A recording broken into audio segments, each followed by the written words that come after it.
vocês. Como eu falei, eu vou fazer essas aulas como resumo, tá? São as aulas que eu vou estar falando simplesmente como resumo, então eu vou estar passando muito o que já vai estar escrito como resumo.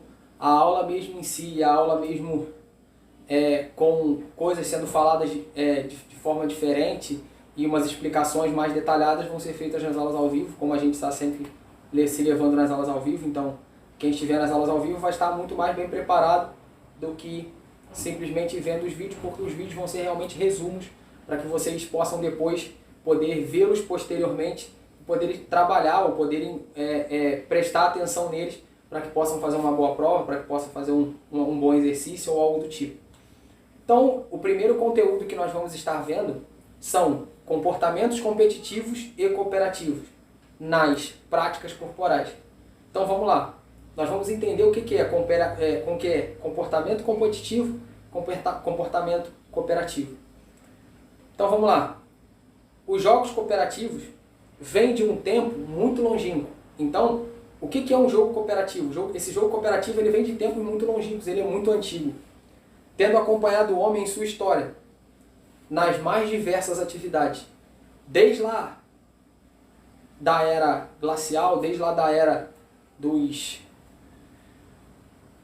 homens das cavernas, já existia essa coisa da cooperação. Existia bastante competição, existia. Muitas coisas que aconteciam lá, muitas formas deles se tratarem lá eram coisas muito competitivas, mas a maioria das vezes eram cooperativos. Tanto é que naquele tempo, quando eles precisavam abater alguma presa, eles nunca iam sozinhos, eles sempre iam em grupo. E eles sempre planejavam o que eles iam fazer. Isso é o quê? Cooperação. Trabalho em equipe, conjunto. Terry Orlick, principal referência no estudo desses jogos, em todo o mundo encontrou indícios de sua existência em sociedades de comunidades primitivas, fundadas na cooperação. Então existiam comunidades primitivas antigas que foram fundadas nessa parte da cooperação, de um ajudando o outro. Algumas dessas foram Araspesh e os Tangu, na Nova Guiné, os Batonga e os Tassadai, na África, os Inuit, no Alasca, os aborígenes, na Austrália, e os índios norte-americanos, entre outros grupos sociais. Então, vamos parar para pensar. Se você pegar a história dos índios americanos, você vai ver todo o trabalho lá é cooperação. Se você pegar uma história de um índio normal aqui, os nossos próprios índios do nosso país, se você for pesquisar e estudar sobre os costumes, sobre como eles vivem, como eles se comportam, como é o trabalho dentro da aldeia, você vai ver que tudo é cooperação. Então, essa é a ideia.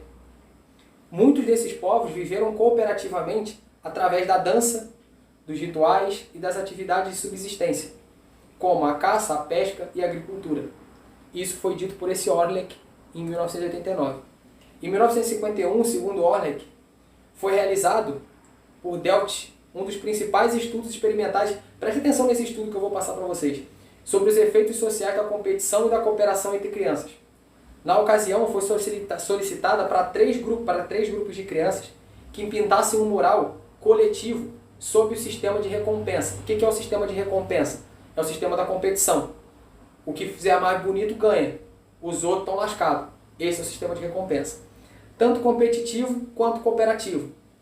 No mural competitivo, apenas o melhor pintor receberia prêmios. Já no mural cooperativo, se todos pintassem bem, um único prêmio seria compartilhado para todo o grupo. Então, olha a diferença. A competição sempre vai premiar a pessoa de uma forma, um só. Um só vai ser premiado. Enquanto na cooperação, todos vão receber o prêmio. O prêmio vai ser dividido entre todos eles. Então vamos entender o que esse mesmo grupo de crianças fez, tanto na parte competitiva como na parte cooperativa. Delft pôde observar que, sob o regime competitivo, os alunos foram hostis, confiscaram os materiais e impediram a realização do trabalho de outros membros. E, além disso, fizeram comentários destrutivos sobre os mesmos. Então, olha só, quando esse cara colocou essas crianças para pintarem um mural de uma forma competitiva, aonde só um ia ganhar o prêmio, eles esconderam as coisas do colega, eles tiraram as coisas do contato dos colegas. É o que ele está querendo dizer, entendeu? Eles fizeram comentários destrutivos. O que são comentários destrutivos? Ah, nossa, essa pintura tá horrorosa. Que coisa feia. O que está pintado ali? Esses são comentários destrutivos. Eles impediram a realização de trabalho, então o que acontece? O cara está lá pintando, o outro vem, toca, encosta no pincel, derruba o pincel ou faz o cara borrar o desenho. Isso acontece na competição. Se você parar para pensar na competição o tempo inteiro, o que acontece? É um querendo subir em cima do outro. É um querendo ser melhor do que o outro em tudo. Isso é competição. Agora, olha só o que aconteceu quando ele levou para o lado da cooperação. Sob condições cooperativas, houve partilha de materiais, conversas amigáveis, risadas e comentários construtivos sobre o trabalho do outro. Quando eles começaram a entender que depois, quando esse cara fez a segunda parte dessa pesquisa com eles, e a partir daquele momento ele falou com eles, olha só, todo mundo vai ter que trabalhar junto para poder chegar a um denominador comum, e aí sim, todos vão ganhar o prêmio, o prêmio vai ser dividido entre todo mundo. Com isso ele teve a partilha de materiais, o que antes não acontecia na competição, as conversas amigáveis, que antes não tinha, antes era só comentário destrutivo, risadas, que não aconteciam na competição e não vão acontecer, e comentários construtivos. Se você parar para pensar em qualquer competição que seja, que você participe, ou que você jogue, ou que você já viu, é muito difícil você ver risadas dentro do jogo, é muito difícil você ver conversas amigáveis dentro do jogo. Depois do jogo pode até acontecer de pessoas que são amigas fora do jogo, quando acaba o jogo estão lá, conversam, brincam, mas na maioria das vezes não. Não é isso que acontece. Comentários construtivos sempre você vai ver quando tem jogos cooperativos, mas quando tem jogo competitivo é muito difícil você ver. E principalmente a partilha de materiais. Porque a partir do momento que você está competindo, você está querendo ser melhor do que o outro. E aí com isso, todas essas loucuras vão acontecer. Quando se fala em jogos e esportes, os termos, então como eu estava falando, isso você nunca vai ver num jogo competitivo. Num jogo cooperativo, sim, bastante. Por quê? A partir do momento que você coloca o jogo cooperativo para acontecer, onde eles têm que trabalhar em conjunto, onde você tem que trabalhar em conjunto, isso daqui vai ser o mais importante. Porque não vai ter o ganhar ou perder. O jogo cooperativo não tem o ganhar ou perder, todos ganham. Enquanto no jogo competitivo, só um ganha. Ou só uma equipe vai ganhar. Se você botar 2 grupos de criança em jogos competitivos, no final do jogo, sabe o que vai acontecer? O grupo que ganhar vai ficar caçoando do grupo que perdeu. E aí o problema está feito. Agora, quando você começa a colocar um jogo que é cooperativo, onde não tem vencedor, todos vencem, o jogo é diferente. As risadas acontecem mais vezes, as brincadeiras acontecem mais vezes, as conversas entre eles acontecem mais vezes. Eu não estou dizendo que a cooperação é a melhor coisa que existe e não tenha que ter competição, tá? Só que nós precisamos entender como lidar com a cooperação e com a competição para a nossa própria vida. Quando se fala em jogos e esportes, os termos competição e cooperação geralmente estão em polos opostos, e é o que acontece. Mas será isso mais adequado ao se tratar da relação entre competição e cooperação nas práticas corporais? Pelo que nós vimos em cima desse exemplo que eu acabei de mostrar para vocês, desse autor lá, desse Delft, não. Os dois precisam trabalhar juntos. A competição e a cooperação precisam trabalhar juntos. Porém, ou eu trabalhar com a cooperação, porque a competição vai sempre fazer com que um seja o vencedor e ponto, e acabou. E aí esse um que está querendo ser o vencedor, ele vai querer passar por cima de todo mundo. Competição e cooperação são processos sociais e valores humanos presentes no jogo, no esporte e na vida. Então, os dois, eles são processos sociais, eles têm valores humanos presentes no jogo, no esporte e na vida. São características que se manifestam no contexto da existência humana e da vida em geral. Tá? Então, eles são esses processos. Porém, não representam, nem definem e muito menos substituem a natureza do jogo, do esporte e da vida. Por quê? Tanto no jogo, como no esporte, como na vida, vai acontecer competição. Não vai acontecer simplesmente só cooperação. Em qualquer parte da vida, se você for levar para o âmbito de trabalho, para o âmbito profissional, vai acontecer a competição. Ah, dentro do âmbito profissional você precisa ter a cooperação? Sim, eu preciso ter os dois. E eu preciso fazer com que as pessoas entendam que os dois são importantes. Para eu ser competitivo, eu não preciso passar por cima de ninguém. Para eu ser competitivo, eu simplesmente preciso querer todos os dias dentro de mim ser melhor a cada dia. Eu não preciso ser competitivo contra o outro. Eu preciso ser competitivo comigo mesmo. Eu preciso competir comigo mesmo todos os dias para que a cada dia mais eu seja melhor no que eu estou fazendo. E a cooperação, aí sim, vai trabalhar com o outro. Porque eu preciso querer ajudar. Eu preciso querer ajudar o outro. Eu preciso querer fazer com que o outro também chegue a esse pensamento que eu tenho agora. Que é competir comigo mesmo, não contra o outro. Quando eu consigo pensar dessa forma, eu vou conseguir ver a cooperação e a competição trabalhando juntos. Somente melhor conhecimento desse processo pode oferecer condições para dosar competição e cooperação, como eu acabei de falar, nos diferentes contextos nos quais se manifestam. Com base nessa introdução, esta unidade visa aprofundar o estudo do conceito de competição visto anteriormente, mas agora relacionando ao conceito de cooperação, para superar a visão que separa esses processos na realização de jogos e esporte. Então agora nós vamos entrar um pouquinho mais além para entender o conceito de competição e de cooperação e como isso tem que se juntar, como eu acabei de falar, para que o processo de realização de jogos e esportes seja um processo melhor. Então vamos lá. Qual é a importância de estudar e vivenciar comportamentos competitivos e cooperativos nas práticas corporais? A primeira coisa, a competição e a cooperação, assim como o conflito, são processos sociais impregnados de valores da sociedade em que se vive. Vou repetir. A competição e a cooperação, assim como o conflito, são processos sociais impregnados de valores da sociedade em que se vive e estão presentes em todas as esferas de produção cultural, política, econômica, repercutindo também nas práticas corporais. Como eu acabei de falar, a competição e a cooperação estão presentes em todos os instantes da nossa vida. Não existe nenhum momento da sua vida que você não vai ter competição e cooperação. Entendeu? Então, assim, faz parte do nosso processo, faz parte do processo humano, faz parte do processo de evolução do homem, faz parte do processo de desenvolvimento do homem, faz parte do processo de desenvolvimento das práticas corporais. O que são práticas corporais? Qualquer atividade física, qualquer atividade que aconteça, jogos, esporte, tudo isso são práticas corporais, aonde eu trabalho o meu próprio corpo.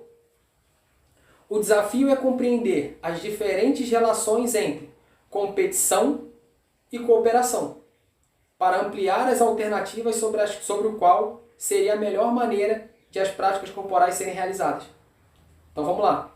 O desafio é compreender as diferentes relações entre competição e cooperação, para ampliar as alternativas sobre o qual seria a melhor maneira de as práticas corporais serem realizadas. É o que eu acabei de falar. Quando eu começo a entender que a competição precisa sempre ser eu contra eu mesmo, eu vou entender o que é a competição dentro do jogo. Por quê? Eu não vou querer competir dentro de um jogo para querer passar por cima do meu outro colega. Eu vou querer competir dentro de um jogo para que eu seja melhor. Se eu perdi aquele jogo, eu não posso querer colocar a culpa da perda do jogo nos outros. Eu vou entrar no meu próprio pensamento e começar a refletir. Opa, peraí, o que eu posso melhorar para que eu possa, da próxima vez, sair com um resultado melhor? Com isso, eu não vou excluir ninguém, que é uma das maiores coisas que a competição faz, a exclusão de outras pessoas, porque eu acabo querendo achar que o outro que é ruim, e porque o outro é ruim, a gente perdeu aquele jogo. E eu começo a entender que eu preciso não só me ajudar a melhorar, mas também ajudar o outro. Com isso, eu consigo fazer com que essas duas pontes se encaixem, competição e cooperação. Além disso, é importante compreender que a vivência dos comportamentos escolhidos pode servir para se rever as formas de relacionamento que as pessoas estabelecem em outras situações da vida. Agora, o que é competição? A competição é um elemento importante em sua vida? Você acha que a competição é um elemento importante na sua vida? Por quê? Uma pergunta. Ela o motiva e faz com que você se empenhe no alcance de resultados? A competição te ajuda a você conseguir se empenhar mais para comprar o alcance de resultados? Sim, como eu acabei de falar. Quando você começa a aprender a competir consigo próprio, você sempre vai querer melhorar cada dia mais para alcançar melhor os resultados a cada dia melhores.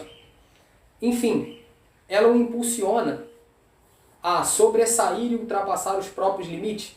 Esse é o ponto da competição, pessoal. O ponto da competição é eu entender que a competição não é um contra o outro. A competição é comigo, como eu acabei de falar. Eu preciso entender que a competição é para que eu próprio possa quebrar os meus próprios limites. Quando eu consigo quebrar os meus próprios limites, eu vou evoluir, eu vou desenvolver e eu vou estar competindo. A competição é um elemento central na caracterização do código esportivo. Agora, o que é o código esportivo? Vamos entender o que é o código esportivo. O código esportivo é um documento com normas e princípios a serem seguidos na prática esportiva dos esportes. De forma geral, alguns trechos contidos em códigos esportivos são: primeiro, saber saudar o time vencedor, uma coisa que muita gente não sabe fazer. Por quê? Porque acaba achando que o outro time está querendo menosprezar porque ganhou e está lá comemorando a vitória. E a gente acha que, não, a gente não precisa, acabou o jogo, eu estou com a cabeça quente, eu não preciso ir lá cumprimentar o meu adversário porque ele ganhou de mim. Não, isso é uma coisa que faz parte do jogo. Vitória e derrota vão fazer parte da competição e parte do jogo. Mas eu preciso entender que eu preciso saber saudar o time adversário. A partir do momento que eu sei isso, eu sei que eu estou começando a aprender o que é competição. Ter respeito com o adversário, não trapacear em competições, ser pontual nos jogos e treinos. Então, isso são algumas coisas dentro do código esportivo. Todos os esportes seguem um código esportivo em geral e específico, tais como o boxe. Uma coisa do código esportivo do boxe: não bater no adversário que está no chão e se entregou. Se você reparar qualquer luta de boxe, quando o cara cai no chão, o adversário ele não pode ir para cima do cara para bater. Ah, William, mas no MMA o cara faz isso. Mas até um certo momento, quando o árbitro coloca a mão nele e fala para ele sair, ele sai. Ele não continua batendo. Por quê? Porque é um código esportivo do boxe e do MMA, das lutas, da parte das lutas. No futebol, não agir de forma agressiva contra o adversário. Então, a partir do momento que o adversário está indo com a bola, está fazendo alguma jogada, eu não posso chegar e querer dar um pontapé nele, dar uma pancada nele, porque isso daí não faz parte do código. Isso não faz parte da parte esportiva. Isso é antidesportivo. É aí que entra aquela frase do antidesportivo. Por quê? Se eu estou fazendo isso, eu estou querendo ser uma pessoa que eu estou trabalhando a competição de uma forma exacerbada na minha vida, de uma forma gigantesca na minha vida. Só que eu estou querendo achar que eu tenho que dar uma pancada naquele cara, porque senão os outros vão falar que ele é melhor do que eu. Não. Eu preciso buscar tentar ser melhor do que ele, vencendo os meus próprios limites. Não dando uma pancada nele para acabar com o que ele está fazendo. No basquete, não atrapalhar os lançamentos do adversário. Então, a partir do momento que no basquete o cara vai arremessar uma bola, eu não posso pegar, agarrar o braço dele e puxar o braço dele para baixo. Isso é uma conduta antidesportiva, é uma conduta fora do código de ética do esporte. Da mesma forma, constata-se que, além de estarem presentes nas práticas corporais, o código esportivo e a competição se fazem notar em todas as instâncias de relações entre os sujeitos, assim como nas diferentes instituições sociais. Mas eu te faço uma pergunta, afinal, por que se compete? E eu vou te dar duas respostas para isso. Primeiro, para vencer um confronto, superando um objetivo e ou adversário externo. Eu compito para ou vencer um objetivo nas corridas de marca, nos esportes de marca, nos esportes de precisão. Eu não vou estar simplesmente vencendo um adversário, eu tenho que vencer um objetivo. Já nos esportes coletivos, eu vou ter que vencer um adversário, uma equipe que está do outro lado. E a segunda, para superar as próprias limitações internas e buscar alternativas que gerem uma evolução pessoal. O que eu acabei de falar. Eu vou competir, em primeiro lugar, para vencer. Lógico. Porém, não é um vencer onde eu passo por cima do meu adversário. Eu tenho que passar por cima do meu adversário. Eu tenho que pisar na cabeça do meu adversário. Eu vou vencer, mas a primeira coisa que eu vou querer aprender dentro da competição, dentro do jogo que eu estou fazendo é vencer os meus próprios limites. Se eu vejo que alguma coisa está me limitando a poder vencer, eu preciso vencer aquilo. E eu venço aquilo como? Buscando a cada dia mais alternativas internas, alternativas minhas, para que eu possa gerar cada dia mais uma evolução pessoal no que eu estou fazendo. Competição como um processo de interação social. Então, olha só, a competição tem origem, como eu falei, lá nos primórdios da humanidade, quando os seres humanos passaram a delimitar o território para garantir a sobrevivência e para se defender do ataque de outros grupos humanos ou de animais que representassem risco à vida. Então, lá nos primórdios já existia competição, não só para pegar território, mas também para isso que a gente está falando. Para não só território para outro ser humano, mas também para animais ou algum animal que estava querendo chegar lá no lugar onde aquele ser humano estava. Só que muitos anos atrás, o ser humano era um ser que ele acabava ficando muito irracional. Lá na Cidade das Cavernas você vê muito isso. Hoje em dia, nós temos o nosso raciocínio. Nós sempre tivemos o nosso raciocínio. Porém, hoje em dia, o nosso raciocínio está muito mais evoluído. Então, se o nosso raciocínio está mais evoluído, nós precisamos entender que a competição hoje em dia mudou muito. Com o passar dos anos, com base nas mesmas justificativas, as formas competitivas transformaram-se em estratégias de guerra e de combate em campos de batalha. Então, com a evolução do tempo, lá nos primórdios, era para se ter território, depois a competição começou a ser justificada dessa forma, para transformar as estratégias de guerra e de combate em campos de batalha. E aí cabe alertar para o fato de que a representação da guerra é uma situação imaginária que se percebe implícita em muitos jogos e esportes da atualidade, principalmente nos que envolvem ataque e defesa. Então, olha só, para analisar, todos os esportes de ataque e defesa precisam de estratégias. Então, são esportes que vieram lá dessa época que falava da guerra, que a competição foi colocada nessa parte da guerra para poder ter estratégia, para que os soldados na batalha, antes da batalha, pudessem ter estratégias, criarem estratégias para poder vencer o inimigo. Então a competição já pega dela de trás. Não é simplesmente algo para jogos, para esportes. Eram para outras faixas da vida, eram para outras faixas. E aí a gente entra numa visão, que é uma visão que é muito interessante e que é aí que eu queria chegar, que é a visão darwiniana de competição. Do ponto de vista biológico, o conceito de competição se tornou mais evidente com certa interpretação da visão darwiniana, da origem das espécies, expressa na afirmação de que sobrevivem os mais aptos. A competição acabou tendo esse ponto, essa afirmação como base, como slogan. A sobrevivência do mais apto. Vai ganhar o time que for melhor, o time que tiver melhores jogadores. Se nós temos que montar um time na escola, nós temos que montar um time com os melhores jogadores. Os fracos têm que sair, têm que ir embora. Esse foi o slogan que foi pego pela competição. Esse slogan darwiniano. Contudo, é importante destacar que o mais apto não significa necessariamente o mais forte ou o mais bruto, como afirma Reginaldo Soler, 2002.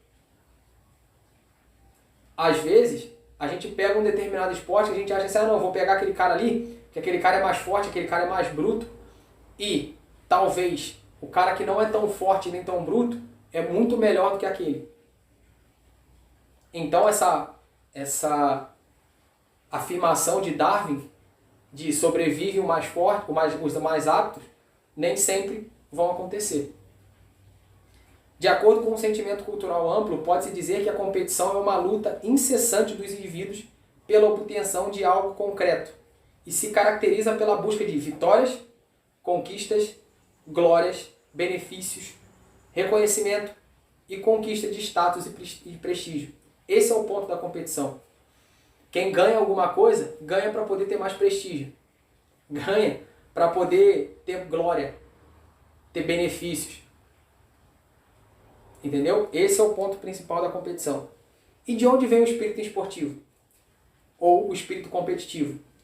Entre os gregos, era costume organizar competições relacionadas a qualquer atividade que possibilitasse o desenvolvimento de um confronto. Lá na Grécia Antiga, tudo era luta, tudo era nos estilos de luta. Então tudo tinha esse confronto. Diferentemente do que ocorria com outros povos, as competições não eram por prêmios, como dinheiro ou poder. Os gregos somente competiam por honra, apreciação e o prêmio era a própria vitória. Hoje em dia, as pessoas pegam esse espírito competitivo para querer achar que eu tenho que fazer isso porque eu tenho que ganhar dinheiro, prêmio e poder.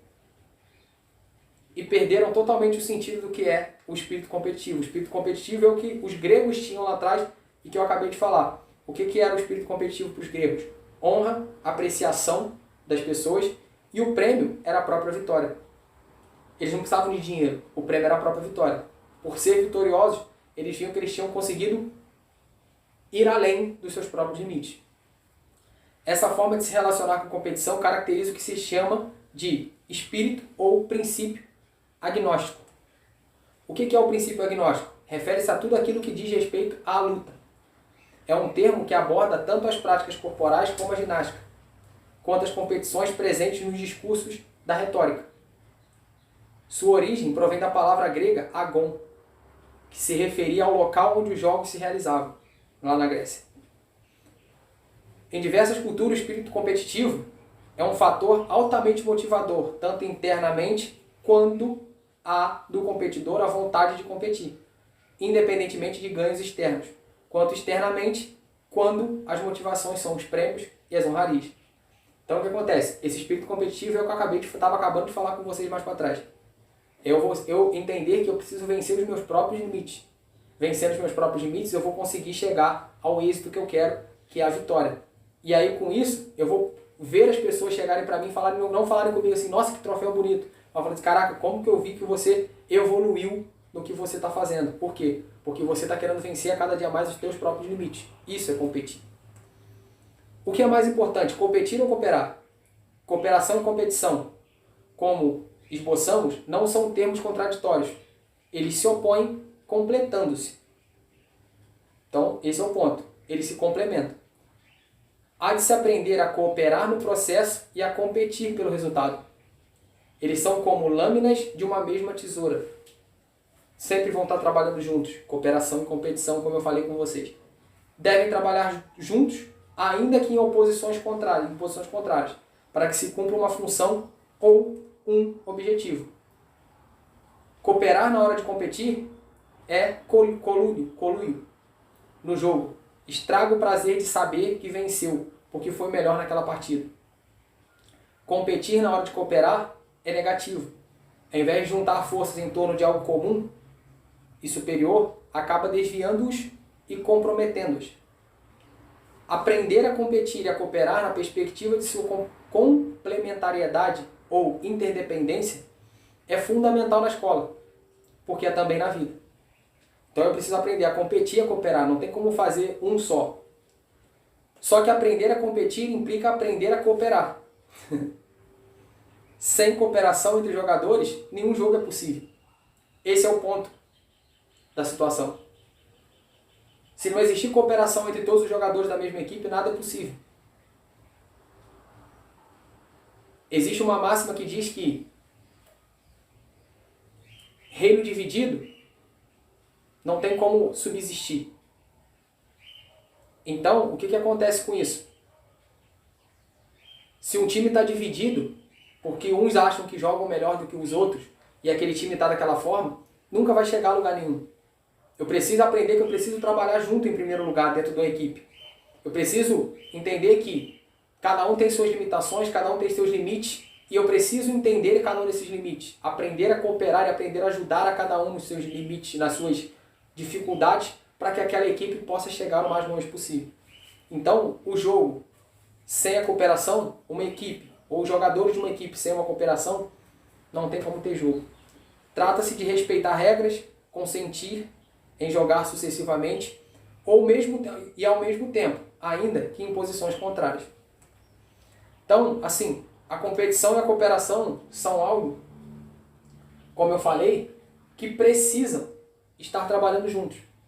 Não tem como competir e cooperar, não tem como eu pensar só em um, eu só vou cooperar. Só quero cooperar, eu só quero competir. Não, os dois estão trabalhando juntos todo instante, em qualquer prática corporal que você faça, que você goste de fazer.